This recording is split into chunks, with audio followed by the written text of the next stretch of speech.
Hi, I'm Sable. My sister built her empire with a smile, and my name on the paperwork.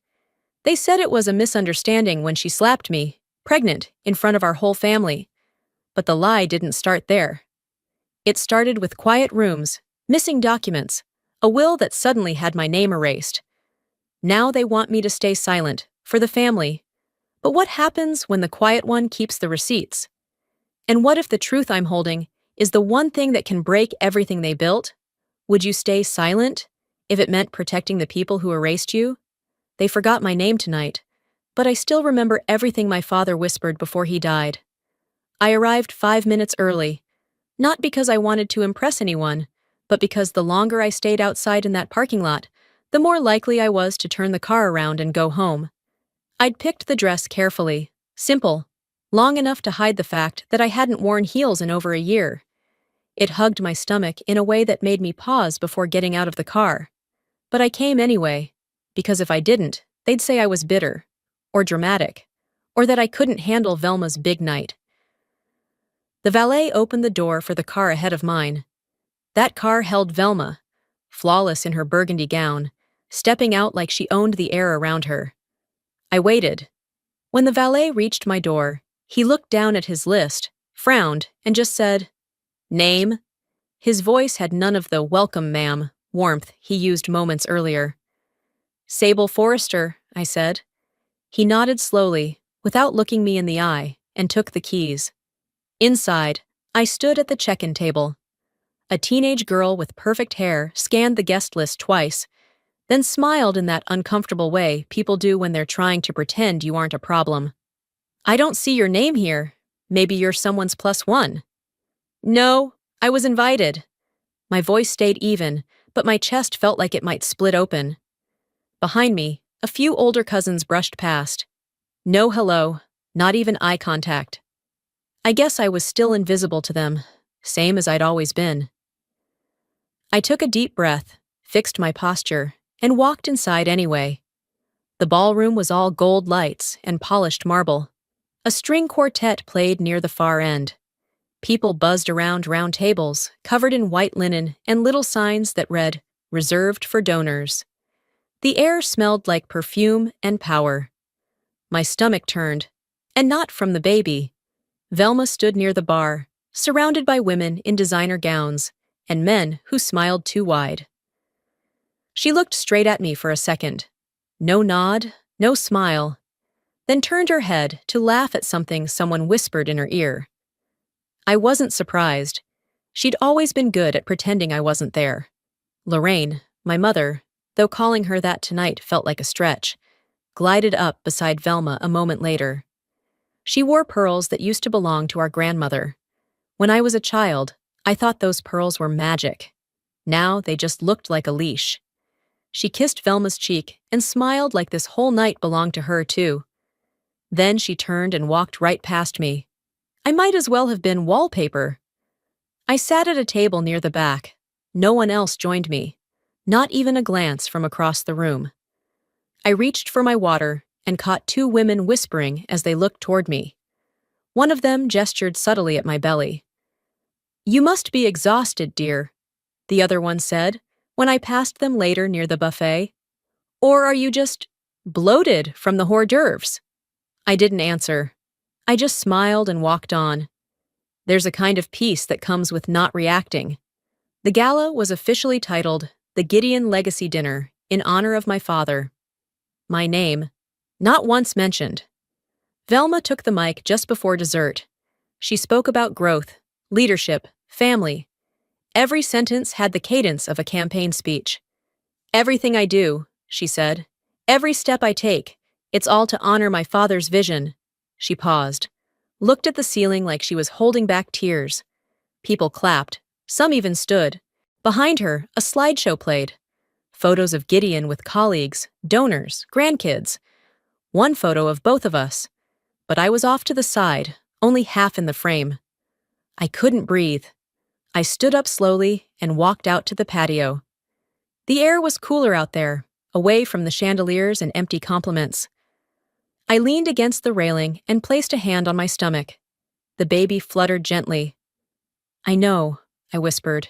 I didn't want to come either. The lights from the city blinked in the distance. For a moment, I let the silence settle. I pulled my phone from my bag and scrolled through my voice memos until I found it. For Sable, do not share. My father recorded that note 3 months before he died. I'd never listened to it all the way through. Maybe because I was afraid it would break something inside me I hadn't named yet. But tonight I was already broken. I let the night wrap around me like a coat I didn't ask for, but didn't have the energy to take off. After leaving the gala, I didn't stop anywhere. No late-night drive-through, no gas station detour. I just drove. Windows up, radio off. My hand rested on my stomach most of the way, as if that was the only anchor I had left. The roads were wet, not quite from rain, but that sticky Georgia air that clings to everything and leaves the pavement glistening. I passed the glowing outline of the old train depot, the Waffle House on the corner, and the sign for the neighborhood I'd rented a room in. I didn't bother turning on the porch light when I got home. I knew exactly where the creaky step was. Once inside, I slid off my shoes and walked straight to the small guest bedroom at the end of the hallway. It used to belong to Lisa's oldest son before he left for college. Now it was mine, or at least mine enough to cry in without asking permission. I sat on the edge of the bed and opened the bottom drawer of the nightstand. Beneath a folded towel and a bundle of old utility bills was the small metal box. It had been in my possession since the week after the funeral, passed quietly from our father's lawyer to me. No one knew I had it. I placed it on the bed and opened it slowly, like it might bite. Inside, everything was exactly as I'd left it. The worn-out manila folder with my name written in Gideon's slanted handwriting, the flash drive in the small plastic bag, and a cassette tape labeled in block letters. Play when you're alone. I had a small cassette player I bought off eBay years ago for an art project. It barely worked, but I kept it. Tonight, I plugged it in, loaded the tape, and hit play. For a few seconds, all I heard was the gentle hiss of the tape turning, then his voice. My father's voice, slower than I remembered, more tired. He cleared his throat. "Hi, sweetheart. If you're hearing this, I'm gone. And I hate that we didn't get more time, but I didn't want to leave without saying this."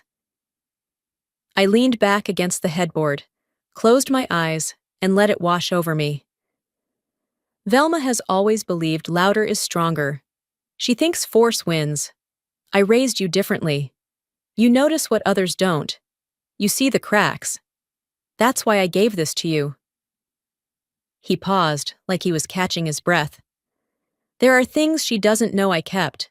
Things I couldn't say when I was still alive because I was tired of fighting. But you still have time. If you need to use any of it, do it wisely.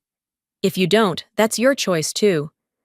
Either way, I want you to know, you were never invisible to me. I pressed pause. I couldn't keep listening, not yet. I set the box aside and walked to the tiny window above the desk. The moon was hiding behind a thick cloud. I thought about everything that hadn't been said at that gala. Everything Velma chose to highlight. Everything she carefully erased. 2 weeks before the dinner, I'd babysat her daughter, Maisie, while she attended a charity event. Maisie had always liked me, at least until she started parroting what she heard at home. That night, we were coloring at the kitchen table when she said, "Mommy says you didn't do much with your life. That's why you shouldn't talk back." I didn't respond. What do you say to a 7-year-old who's repeating a script? Now, the words circled back, like a needle stuck in a record. I wasn't surprised Velma had said it. What stunned me was how easily it rolled off Maisie's tongue. That tone, matter of fact, almost bored, like it was just a rule in their house. Gravity exists. Sable failed. Don't talk back. I turned back to the box. There was one more envelope, sealed with a plain strip of tape. I opened it carefully. Inside, a notarized copy of an older will. The date at the top confirmed it, 11 months before Gideon died. My name was listed next to Velma's, both marked as co-beneficiaries. Not a dime more, not a dime less. The version Velma read aloud after the funeral had only listed her. At the time, I didn't ask why. I assumed she won. Again. But this paper said otherwise. I reached for the flash drive, inserted it into my old laptop, and waited. A folder popped up. Dozens of files, PDFs, photos, scans of receipts, bank statements, and one folder labeled Velma Override. I didn't open it yet. I didn't need to, not tonight. I knew what was coming. I didn't sleep the rest of that night. I stayed in the chair by the window, laptop screen glowing against the dark room. The folder marked Velma Override sat unopened. I wasn't ready, not because I was afraid of what I'd find, but because I already knew what it would confirm. By morning, the air felt thick and stale. I opened the window just enough to let in the early noise of the neighborhood, the low rumble of garbage trucks, someone walking a dog, the gentle ping of wind chimes across the street. Life went on like nothing had been ripped open. I made coffee in silence and sat at the table with the folder from the box in front of me.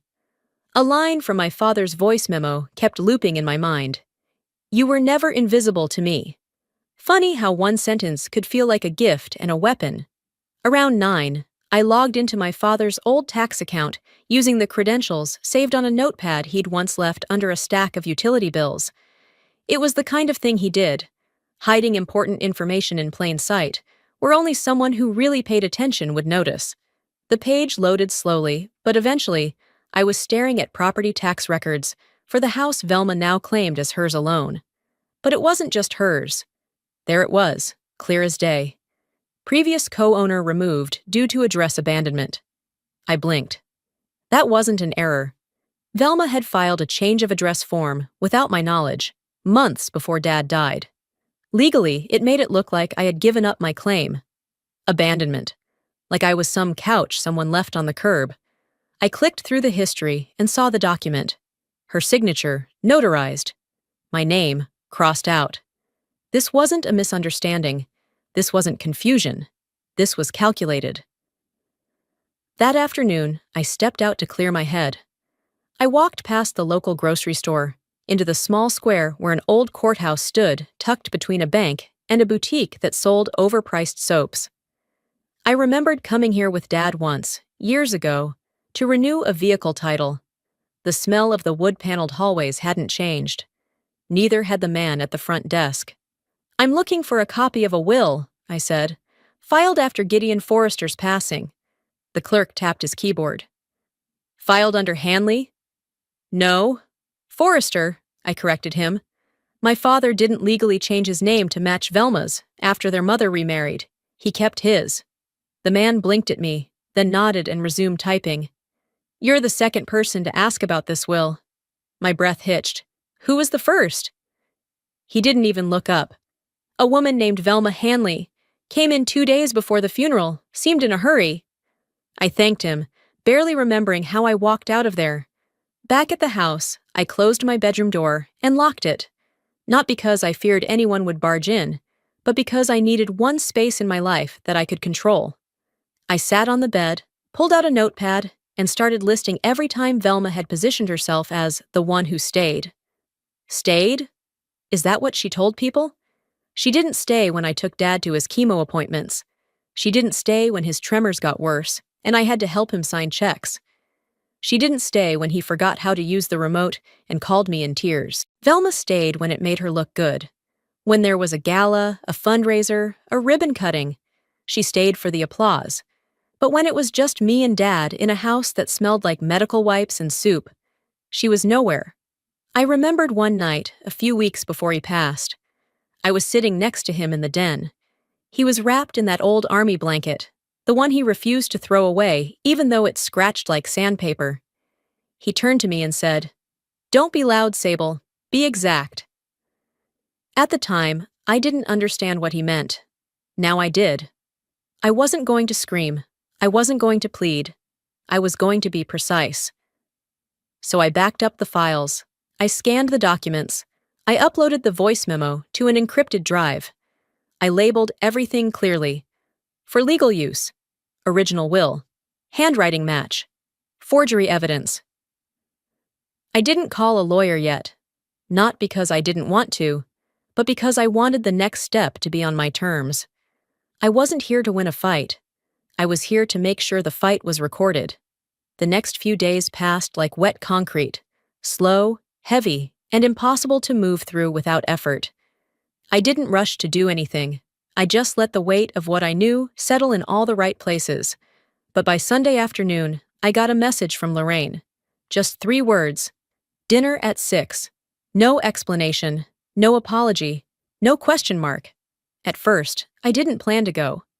Then, I remembered something Velma once said during an argument years ago when I asked why she always made things look like I was the one pulling away. "You never show up, Sable," she snapped. "Then you act hurt when no one's waiting for you." So I showed up. By the time I arrived at Lorraine's, the sky had already gone gray with a southern drizzle. The kind of light rain that didn't soak you, just stuck to your skin like sweat. I parked on the curb and sat in the car for a minute before getting out. My stomach felt tight, and not just because of the baby. When I stepped through the front door, the house smelled like pot roast and tension. Velma's car was already in the driveway, so I knew I wasn't walking into an ambush, at least not alone. The table was set like nothing had ever happened. China we only used on holidays. Candles and silver holders, and chairs that creaked under the silence. Lorraine greeted me with a nod, as if we were strangers meeting at a bank appointment. Velma didn't look up from her phone. I slid into the last empty chair, directly across from her. No one said anything about the gala. No one said anything about the pregnancy. No one said anything at all. Plates passed around me, not to me. Conversations happened over me, not with me. I might as well have been the extra chair they forgot to fold up. I didn't force small talk. I just ate quietly, chewing each bite like it had something to prove. At one point, a cousin asked Velma how the foundation's numbers were looking this quarter. She laughed and said, "Well, they're not Sable-level spreadsheets, but I manage." Everyone chuckled. Even Lorraine. No one looked at me. After dinner, I stood to gather my plate, but Lorraine beat me to it. "Leave it," she said without meeting my eyes. "Come help me in the kitchen." The kitchen was warm and too clean, like it had been wiped down twice before I arrived. Lorraine stood at the sink, rinsing dishes with slow, practiced movements. I stood beside her, waiting for her to say something real. Instead, she said, "I know you think you're doing what's right." I said nothing. She continued, still staring at a plate she hadn't moved in over a minute. "But this family's held together by more than facts. It's held together by dignity. Is that what you call rewriting someone out of a will?" I asked quietly. Her shoulders tensed, but her tone stayed calm. "Don't escalate this, Sable. It's not good for the baby, or the family name." That sentence hung in the air like mildew. "You know what's not good for the baby?" I said. "Being raised to believe truth is optional." She put the plate down. Not gently. "This isn't about truth. This is about keeping peace." "No," I replied. "This is about keeping Velma clean, even when she's been playing in the mud." Lorraine turned off the faucet and dried her hands. She still wouldn't look at me. "I'm tired, Sable. I'm too old for this." I stepped back. "Then don't stand in my way." I left without saying goodbye. Driving home, the rain had picked up just enough to blur the edges of the streetlights. I didn't turn on the radio. My thoughts were loud enough. They think they've won. They always do when they're quiet, when they can get you to question your own memory, when they pass dishes and conversations around you like you're just the draft of someone more acceptable. But I wasn't a draft. I was the final copy. Back at the house, I made tea I didn't finish. I opened my laptop and pulled up the drive again. Every file I had, every receipt, email, financial breakdown, was now part of one big document, organized and backed up in 3 separate places. I wasn't preparing to fight. I was preparing to document. I clicked on the audio file labeled Velma Audit Notes. It started with a cough and the familiar rattle of my father's voice. "If anything happens to me, show this to the board. Velma can't access these files without Sable." The clip ended abruptly, like he didn't get to finish the sentence, but he'd said enough. I stared at the screen, then whispered out loud, "You trusted the quiet one." And now, the quiet one is almost ready to speak. The day started quiet, but not the peaceful kind. The kind where the sky's too blue, the coffee tastes like cardboard, and your body knows before your mind catches up that something is about to split wide open. I had slept 3 hours. My phone buzzed at 7:32 a.m., a reminder I didn't set, but one I hadn't deleted either. Donor brunch, Velma Hanley Foundation. I hadn't RSVP'd. Of course not, I wasn't invited. But I showed up anyway. By 10:10, I was walking into the Heritage Club downtown, just as the first tray of mimosas floated by. The room was glossy, gold-rimmed china, white roses at every table, tall windows framing the water beyond like a portrait. Every seat had a personalized name card except mine. No one stopped me at the door. That's the funny thing about looking like you belong. People believe you do. Velma was at the podium, mid-sentence, tossing out phrases like transparency, impact, and generational change, the way some people hand out Halloween candy, cheap and eager to impress. She didn't see me at first. I kept my posture easy, casual. Just another woman in flats, holding a small purse and a smile. I didn't need to interrupt her speech. I had something better. 2 donors stood near the table, where coffee was being refreshed. I recognized one, Mrs. Denton, from the City Library Board. The other, Mr. Calder, ran one of the state's civic grant programs. I leaned in, calm. "Would either of you like to see the actual year-end report?" I asked. Mrs. Denton blinked. "Excuse me?" I offered them each a 1-page printout, just enough to raise a brow, not enough to explain everything. This came straight from the foundation accountant, the parts Velma didn't include today. Mr. Calder looked at me like he wasn't sure whether to call security or offer me his chair. And that's when Velma saw me. She finished her speech, barely, and came down the steps with a smile that didn't reach her eyes. "Sable," she said under her breath, "what the hell are you doing?" I tilted my head. "Letting people read what your staff sent me. You're trying to ruin everything I built." I didn't answer right away. Instead, I met her gaze with something I hadn't used in a long time, certainty. "I'm not ruining anything. I'm just reading the fine print out loud." Her hand moved before I saw it coming.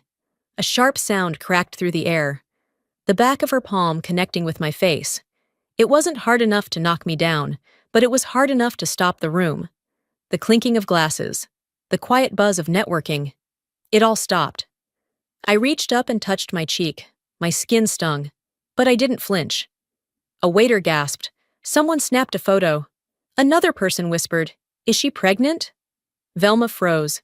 Her eyes darted around, realizing, too late, that silence doesn't protect you when witnesses are watching. I looked at her and said calmly, "You should have checked the guest list twice." Then I walked out. That evening, I sat at the small kitchen table in my rented room, holding a bag of frozen peas against my cheek. It wasn't swelling much, but it was the principle. A knock came at the door. When I opened it, Trent was standing there. I hadn't seen him in years. "Didn't know if you still lived here," he said. "Wasn't sure you'd answer." "I almost didn't," I replied, but stepped aside anyway. He held a folder in his hand, but didn't offer it. I saw the video. "Of course you did," I said. "So did everyone else." He sat down across from me without being invited. "She threatened me, you know." I raised an eyebrow. "Back then, when we were together. Said if I didn't cut ties with you, she'd file something against me. Said it wouldn't be pretty. I didn't take her seriously." "You should have." "I know that now." I waited. I wasn't in the mood for recycled guilt. "I came to say I'm sorry," he said, "and I want to help." I stared at him for a moment. "You want to help? Then help me finish what she started." He finally handed me the folder. Inside were financial records, donation logs, check copies, a list of shell organizations Velma had set up over the last 3 years. I looked at one line and blinked. My name.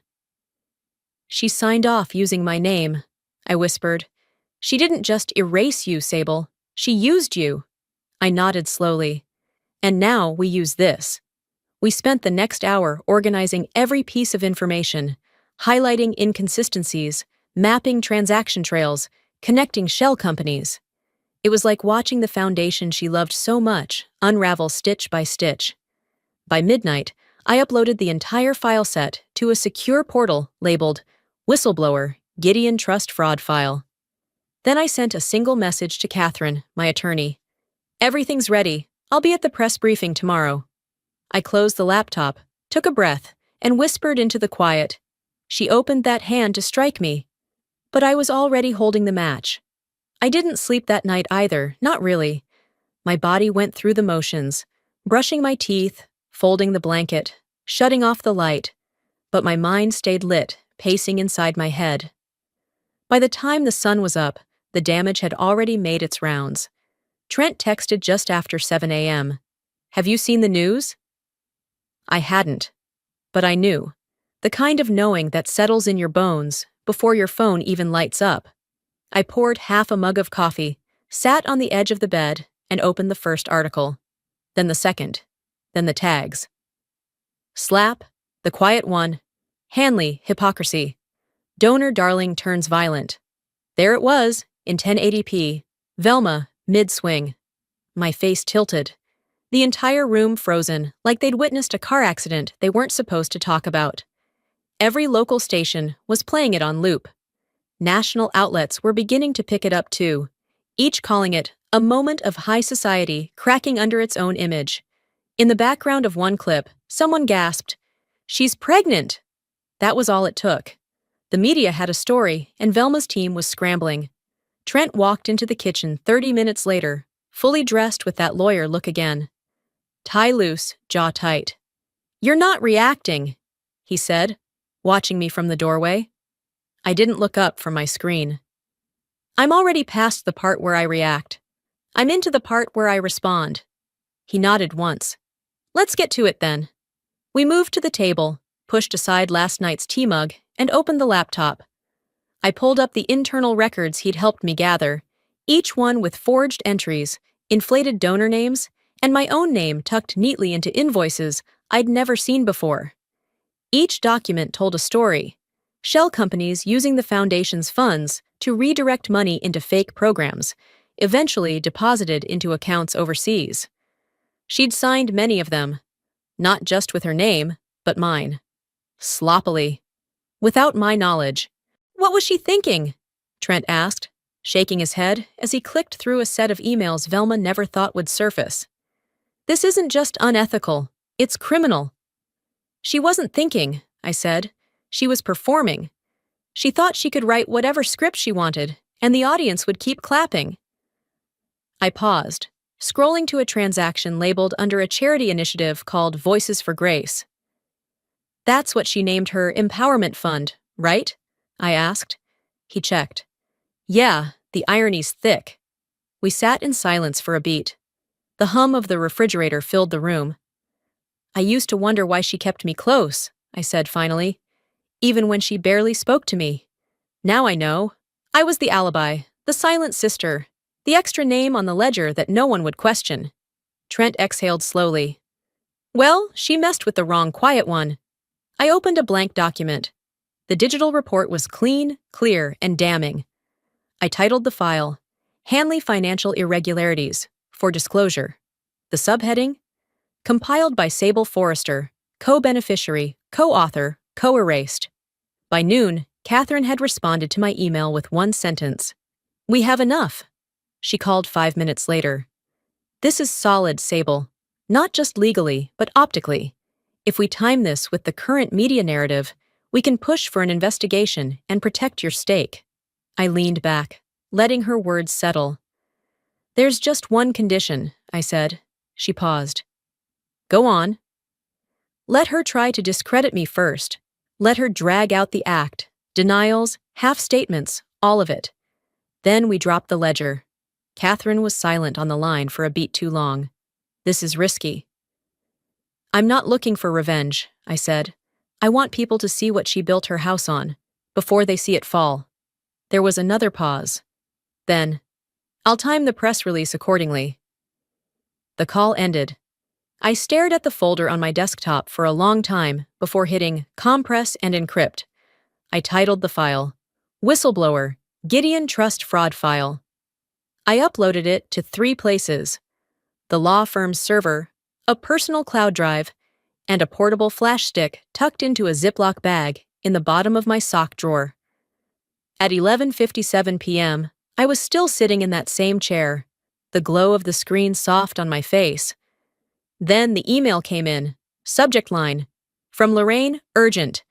I clicked it open. There was no greeting, no salutation, just a single sentence. This wasn't supposed to happen. Please call me before you release anything. Attached was a PDF. I didn't open it. I stared at the screen, unmoved. No reply, no reaction, just breath, and the faint hum of cracks starting to form. Because when the walls start shaking, even the ones who helped build them feel the cracks. I didn't sleep. Again. But this time, it wasn't nerves. It was clarity. I sat in the quiet with that email from Lorraine still open, the attachment untouched. The woman who once corrected my posture at the dinner table and told me to smile even when you're not invited, now wanted me to keep quiet for the sake of the family name. It was 6:43 a.m. when I finally picked up the phone and dialed her number. She answered on the second ring. Sable, she breathed out, like my name had weight all of a sudden. I saw your email, I said, keeping my tone flat. I didn't mean for it to come across as cold. She paused, then regrouped. Velma made a mistake, but going public, that's not going to solve anything. You mean it won't preserve your comfort, I said. No, she snapped a little too quickly. I mean it won't help the child, your child. Think about what kind of world you're bringing them into if you burn everything down. I stood by the window, watching the neighbor's dog chase nothing along the fence. You weren't thinking about the child when Velma slapped me. Silence. I've talked to people, she said. There are ways we can resolve this quietly, cleanly, without all the noise. Like we resolved Dad's will? I asked. Like we resolved the fake invoices with my name on them? You're being dramatic. No, I said calmly. I'm being exact. Her sigh dragged across the line. If you go public, you'll destroy what's left of this family. I think you're confusing silence with unity. Again. I hung up before she could answer. At 11:00 a.m., I received an invitation from Velma's attorney, Von Lister. A polite request to meet in his office, to explore all avenues for resolution. I knew what that meant. I knew exactly how this played. I showed up at 2:00 p.m. sharp. Vaughn's office was in a brick building near the riverfront, with a view just charming enough to feel disarming. The receptionist offered me tea. I declined.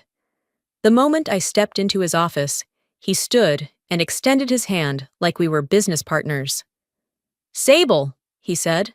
Thanks for making time. I sat down across from him, keeping my bag in my lap. I'll get to the point, he said, sliding a folder across the table. My client wants to avoid dragging this through public channels. It's better for everyone, your family, your child, your reputation. I opened the folder. It was all there. A proposed non-disclosure agreement, a settlement check figure, a transfer of a modest house in a suburb I'd never wanted to live in. The catch? I walk away. No press. No claim to the trust. No legal follow-up. My name erased from everything I helped hold together. You'll get a home, Vaughn continued. A fresh start. This is the high road, Sable. I closed the folder slowly, keeping my eyes on him. Tell Velma, I said. I'm not expensive. I'm just done. His face tightened. You do understand what declining this means? I do, I said. It means she gets to worry for once. That night, I emailed Catherine with 3 words. They made contact. Then, I attached the file we'd built and labeled it GideonFall.zip. Every lie, every ledger, every photo, compressed into one folder. Before I logged off, I scanned the room and let myself breathe. This wasn't rage anymore, it was control. Later, I pulled out the old family photo Lorraine used to display in her living room. One of the last where we were all standing together. Velma at the center, of course. Lorraine's hand on her shoulder. Me, just slightly behind, like I wandered into the frame by mistake. I scanned it into my laptop. Digitally, I circled myself in red. Then, I added it to the first slide of my press briefing deck. Beneath it, I typed, "The forgotten daughter, the used name, the one who kept the receipts. Let's see what happens when the quiet one speaks first, and everyone else has to follow." The city was still waking up when I stepped onto the sidewalk outside my apartment.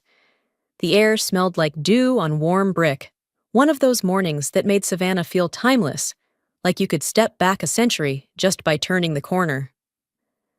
I walked slowly to Catherine's office, the thick manila envelope tucked under my arm like something sacred.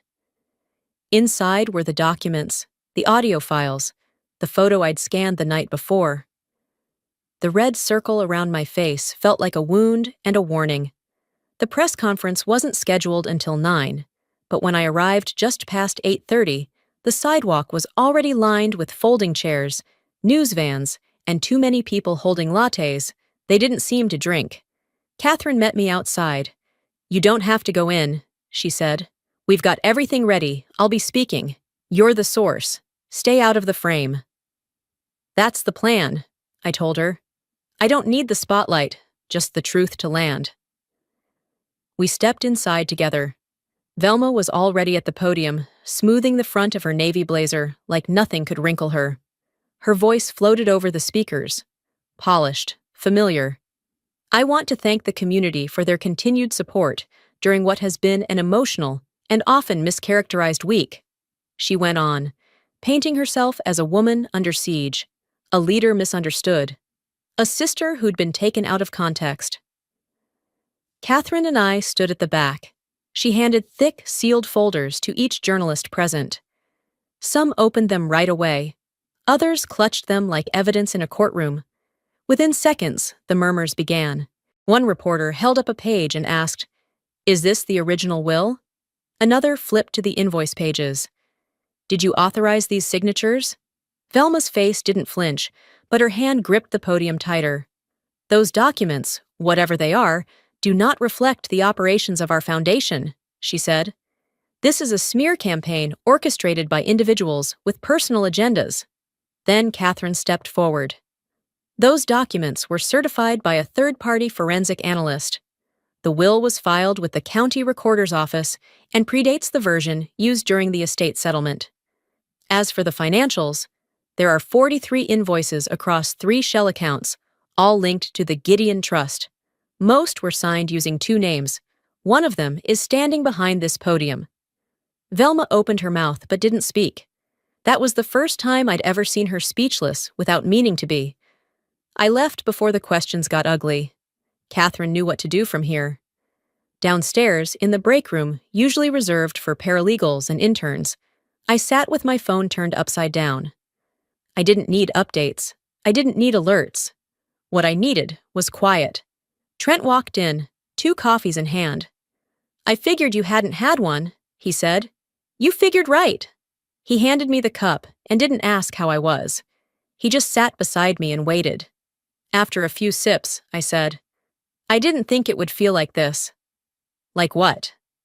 "Like, not winning, just finishing." He nodded. "Sometimes that's enough." We sat in silence for a while. When the buzz from upstairs died down, we both stood. I was about to leave when one of the reporters spotted me through the glass door. "Miss Forrester?" she called. "Can I ask you a question?" I didn't move, but I didn't run either. "You're the woman from the video, aren't you?" she asked. "The one she—" "Yes," I said. "Do you have anything to say to the public or to your family?" I looked her square in the eye. "I'm not here to accuse," I said.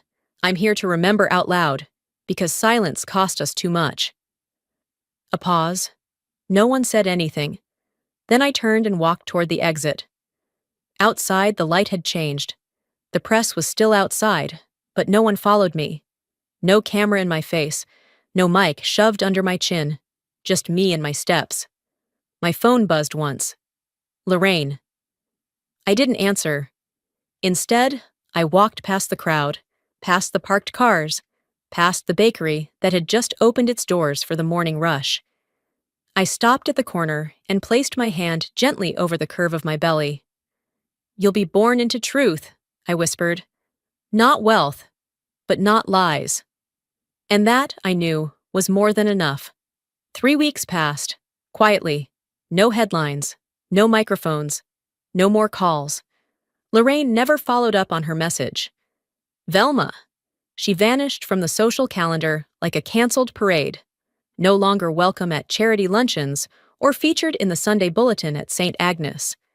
Her name, once printed across gala programs and donor walls, now lived in the footnotes of a pending audit. The foundation she built was under full review. Its board dissolved. Her accounts frozen. She wasn't arrested, but in this town, exile moves faster than law. I never made another statement. The one I gave was enough. Savannah kept moving like it always does. Soft mornings, hot afternoons, and evenings that smelled like magnolia and old stories. And me? I kept going too. But slower, gentler. With purpose this time. I spent those weeks preparing. For birth, for change, for the kind of beginning that doesn't need applause. Just a clean floor, a warm light, and no lies. That Monday, at 7:26 a.m., I met my daughter. Her first cry cracked something open in me I didn't know was still sealed. I didn't weep. I just exhaled like I'd been holding my breath since my father died.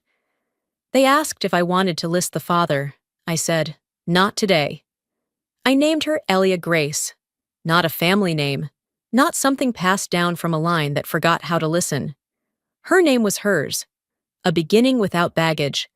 When they placed her on my chest, I whispered, "You won't inherit my silence, only my strength." In the days that followed, we fell into our own rhythm. Feedings, diaper changes, long, quiet afternoons with the curtains drawn halfway to keep the sun off her skin. The world felt smaller and better. One afternoon, I sat on the nursery floor, with her wrapped in a soft yellow blanket, one I crocheted myself in the last weeks of pregnancy. The walls were painted the color of sunflowers, just like I promised myself the night I walked away from Lorraine's table. I hung a single picture above the crib. Not Velma, not Lorraine, just my father. Standing in his workshop, sleeves rolled, smile worn like he earned it.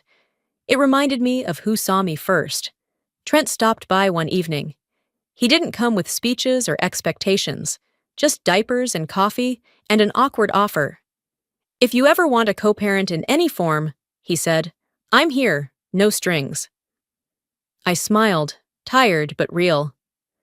"I might need a weekend babysitter before I need anything else." He laughed, and for a second the air felt soft. No damage, just room.